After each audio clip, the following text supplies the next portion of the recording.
Hi guys, welcome back to my channel. मैं हूँ सृष्टि खेड़ा और इस वीडियो में मैं बात करने वाली हूँ MBBS for free. Yes, you heard it right, I am talking about free MBBS। इस वीडियो में हम बात करने वाले हैं MBBS इन इटली के बारे में। Before I go ahead in the video, I want to know from you guys कि आपका बजट क्या है MBBS करने के लिए।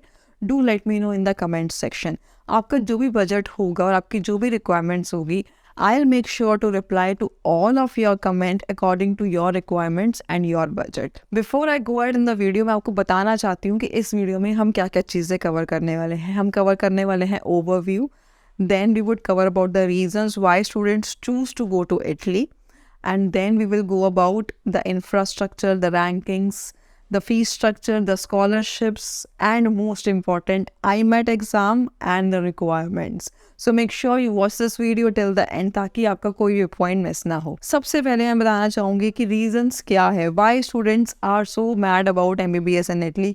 क्यों सबको जाना है MBBS in Italy करने के लिए? सबसे बड़ा रीज़न है ऑब्वियसली स्कॉलरशिप्स। और अब वहाँ पे ऐसा नहीं है कि सिर्फ आपको ट्यूशन फीस की स्कॉलरशिप मिलती है।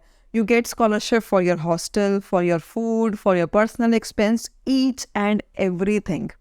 तो आपको पूरा का पूरा स्कॉलरशिप कवर मिल सकता है। I'm not saying every one of you is going to get it, but हाँ, there are chances. That is a one main reason जहाँ पे जिसकी वजह से बच्चे जो हैं MBBS in Italy के लिए जाना चाहते हैं। दूसरा रीज़न ये है कि फॉर एग्जाम्पल अगर स्कॉलरशिप नहीं भी मिलती है, the tuition fee is very low. तो इसलिए ये एक अच्छी बात है, बजट की वजह से बहुत सारे बच्चे MBBS इन इटली की तरफ देखते हैं। उसके बाद जो नेक्स्ट रीज़न है वो है वहाँ की वर्ल्ड क्लास इंफ्रास्ट्रक्चर वाली यूनिवर्सिटीज़, कॉलेजेस एंड हॉस्पिटल्स। और वहाँ की जो वर्ल्ड रैंकिंग है दैट इज़ अंडर 500। 200 से लेके 400 के बीच में आपको वहाँ पे काफ़ी सारी यूनिवर्सिटीज़ और कॉलेजेस मिल जाएंगे, हॉस्पिटल्स मिल जाएंगे जिनकी वर्ल्ड रैंकिंग बहुत अच्छी है।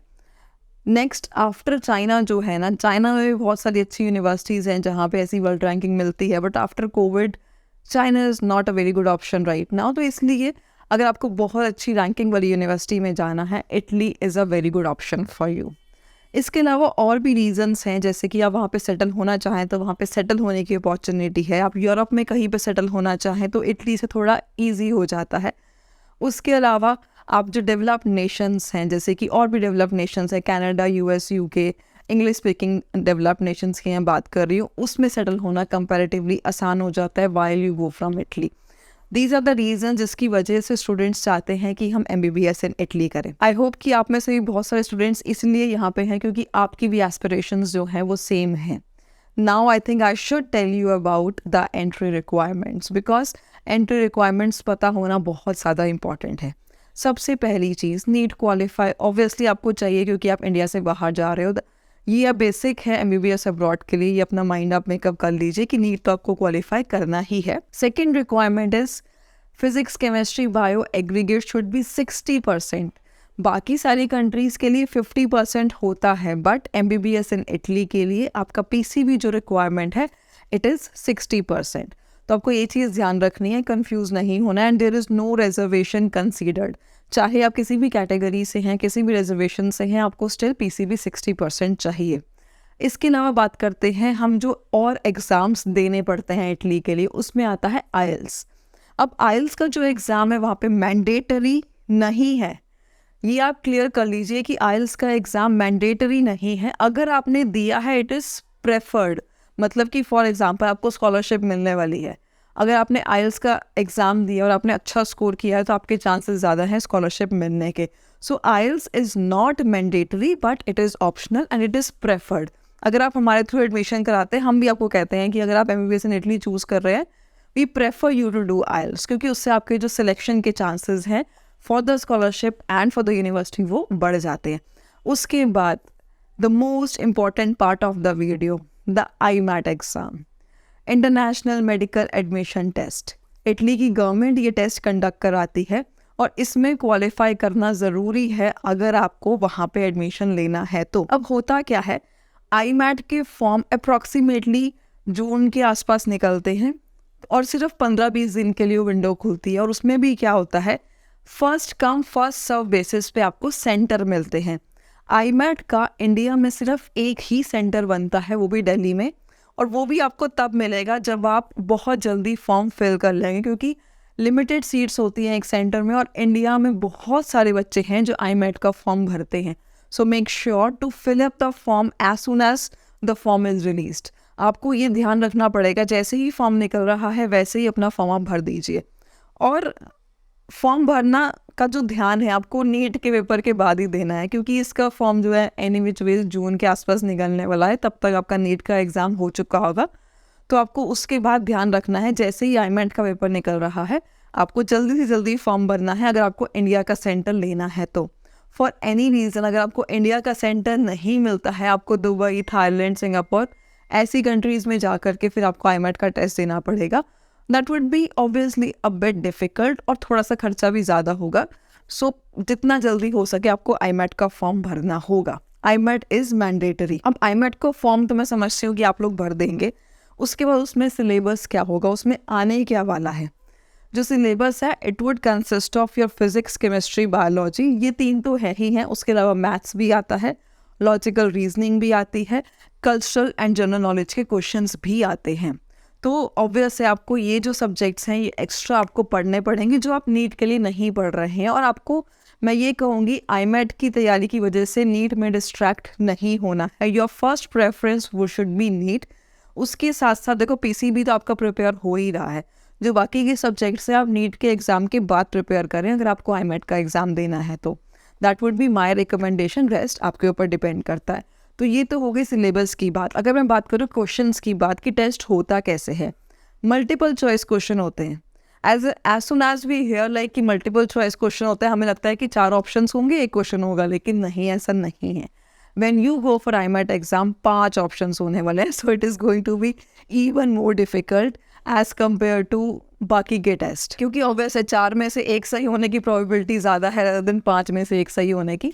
सो ऑब्वियसली 5 ऑप्शंस आने वाले हैं, मल्टीपल चॉइस क्वेश्चन होगा and it would be 100 minutes of test. 100 minutes आपको मिलेंगे and the number of questions would be 60 questions. Actually पहले क्या होता था, पहले PCB में से बेसिकली बायोलॉजी में से ज़्यादा क्वेश्चंस आते थे और बाकी कैटेगरीज में से कम क्वेश्चंस आते थे. But recently from this year they have change a pattern a bit. थोड़े से क्वेश्चंस की जो नंबर ऑफ क्वेश्चंस है वो चेंज हो गए हैं. Still biology would be the focus any which ways. But इसका मतलब ये नहीं है कि आप बाकी के सब्जेक्ट्स को इग्नोर कर सकते हो. Biology would be the highest one. Around 15 questions के आसपास बायोलॉजी में से ही आते हैं. So obviously biology is a one, but बाकी भी इम्पॉर्टेंट हैं. तो ये तो हो गई कि आपका 100 मिनट्स का टेस्ट है, 60 क्वेश्चंस उसमें से आ रहे हैं. आपको स्कोर कितना करना है और स्कोरिंग कैसे होती है. जो स्कोरिंग का स्टैंडर्ड्स है वो ऐसा है कि for every correct answer you are going to get 1.5 marks and for every wrong answer you would get -0.4. ये तो हो गया मार्किंग का स्कीम. अगर आप अटेम्प्ट नहीं करते हैं तो उसके लिए प्लस माइनस कुछ नहीं है. बट अगर आप अटेम्प्ट करते हैं, सही होता है तो आपको 1.5 मिलेंगे. अगर आप अटेम्प्ट करते हैं, गलत होता है तो नेगेटिव मार्किंग वुड बी -0.4. और अगर मैं कट ऑफ की बात करूँ, so you need 37 marks minimum. 37 आपको चाहिए ही चाहिए. उससे कम में सीट मिलने के चांसेस आर वेरी रेयर. 37 से 50 के बीच में अगर आप स्कोर करते हैं, the chances are very high कि आपको सीट मिल जाएगी. अब बात यह है कि नीट के एग्ज़ाम के जैसा तो नहीं है कि आपका कट ऑफ आ गया, आपको DGCA के थ्रू, सेंट्रलाइज सिस्टम के थ्रू सीट मिल जाएगी. ऐसा नहीं है. इटली में क्या है, यूनिवर्सिटी टू यूनिवर्सिटी रैंकिंग्स निकलती हैं, यूनिवर्सिटी टू यूनिवर्सिटी एडमिशन्स होते हैं. इसीलिए जब आप अपना IMAT का फॉर्म भरते हैं वहाँ पे आपको 3 प्रेफर्ड ऑप्शंस आपसे पूछे जाते हैं कि आपकी 3 प्रेफरेंसेस कौन सी हैं, और आपको उन्हीं 3 प्रेफरेंसेस में चांस लेना होता है. उसी में ही आपका एप्लीकेशन जो है कंसीडर करा जाएगा. इट इज़ नॉट लाइक कि आपने IMAT क्वालिफाई कर दिया तो आप सब सारी यूनिवर्सिटीज़ के लिए क्वालिफाइड है. नो, जो 3 आपने ऑप्शन फिल करे हैं अपने फॉर्म के लिए, उसी के बेसिस पे ही आपका एडमिशन होगा. So that is why you need a pre assessment. मतलब कि आपको पहले से ही अपनी प्री असेसमेंट करवानी पड़ेगी कि मेरे लिए कौन सी यूनिवर्सिटी सही है, कि अगर मैं इतना स्कोर कर रहा हूँ या मैं इतना स्कोर कर सकती हूँ तो मेरे लिए कौन सी यूनिवर्सिटी में एडमिशन लेना ईजी होगा, कहाँ पे मेरे चांसेस ज़्यादा हैं. क्योंकि यूनिवर्सिटी वाइज रैंकिंग है and you are getting to get just 3 options. तो इसीलिए पहले से प्री असेसमेंट करके रखना अपना बहुत ज़रूरी है. In case you need any help on that part you can reach out to us any day. तो MBBS इन इटली के लिए IMAT की ये सारी प्रिपरेशंस आपको करनी पड़ेंगी. आई नो कि थोड़ा मुश्किल है, but if you are looking for MBBS for free, obviously आपको ये सब स्ट्रगल तो करनी ही पड़ेगी। इसके अलावा आई एम कंसिडरिंग कि आपका IMAT क्लियर हो जाता है, उसके बाद IMAT क्लियर होने के बाद भी there is a lot of formalities that are still pending, जो कि है डॉक्यूमेंटेशन का पार्ट। डॉक्यूमेंटेशन के पार्ट के लिए we are there to help you, चाहे वो HRD हो, चाहे वो अपोस्टाइल हो, चाहे वो आपका वीज़ा लगवाना हो, कुछ भी हो।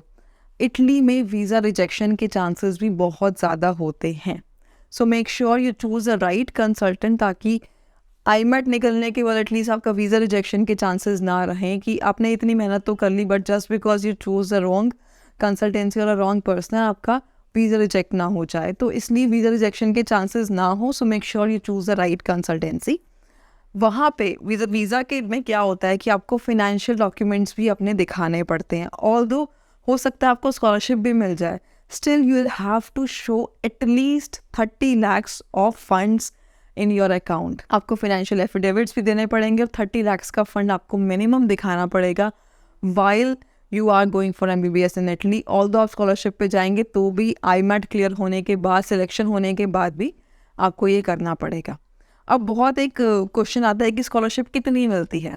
देखो, अगर मैं ट्यूशन फ़ीस की बात करूँ तो वहाँ पे ट्यूशन फ़ीस 500 यूरोज़ से लेकर के 5000 यूरोज़ के बीच में है, अलग अलग कॉलेजेस और यूनिवर्सिटीज़ की। और जो आपको स्कॉलरशिप मिलती है it goes up to 5200 euros. मतलब हो सकता है कि आपकी ट्यूशन फ़ीस भी उतनी नहीं हो जितनी आपको स्कॉलरशिप मिलेगी, और इसके अलावा भी आपको आपके अकोमोडेशन का, पर्सनल एक्सपेंस का, ये सब कुछ मिल सकता है। So if you are also aspiring to study for free, make sure you choose an option for MBBS in Italy. एक अच्छा ऑप्शन है बट कन्वीनियंट ऑप्शन नहीं है। देखो, बहुत सारे बच्चे MBBS अब्रॉड तब चूज़ करते हैं when they fails to qualify और fails to get seat in India government. ये एक बहुत बड़ा रीज़न होता है और बजट नहीं होता है। So if you are one कि जिसके स्कोर तो अच्छे हैं बट किसी रीज़न की वजह से नीट में रह गया है, तो you can go for IMAT और चांसेस अच्छे हैं। But if you are an average student, so my recommendation would be to choose other options. Reason being Italy is highly competitive. जितना आप इंडिया को समझते हैं उससे ज़्यादा कॉम्पिटिटिव इटली है। इतना कॉम्पिटिटिव क्यों है? Because the universities are just 13 जो कि नॉन EU स्टूडेंट्स को एक्सेप्ट करती हैं, and the seats are just 244। आप देख लीजिए कितना कंपटीशन होगा 244 सीट्स के लिए। इंडिया में तो still you are fighting for 1 lakh seats, but वहाँ पे you are fighting for just 244 seats. So MBBS in Italy is highly competitive. We would recommend कि अगर आपको लगता है आप क्रैक कर सकते हैं, then only go for it. Otherwise उस पर अपना टाइम और अपना पैसा लगाने की ज़रूरत नहीं है। If you have any doubts about MBBS in Italy, या फिर आपको लगता है कि if not Italy, I want to go for other countries, we are there to help you. आपको रशिया जाना है, चाइना जाना है, उज़्बेकिस्तान जाना है, नेपाल जाना है, anywhere in the world, you want to go to US, Canada, Australia, anywhere, we are there to help you. You can reach us out on the numbers given on the screen. Until the next video, I would say goodbye.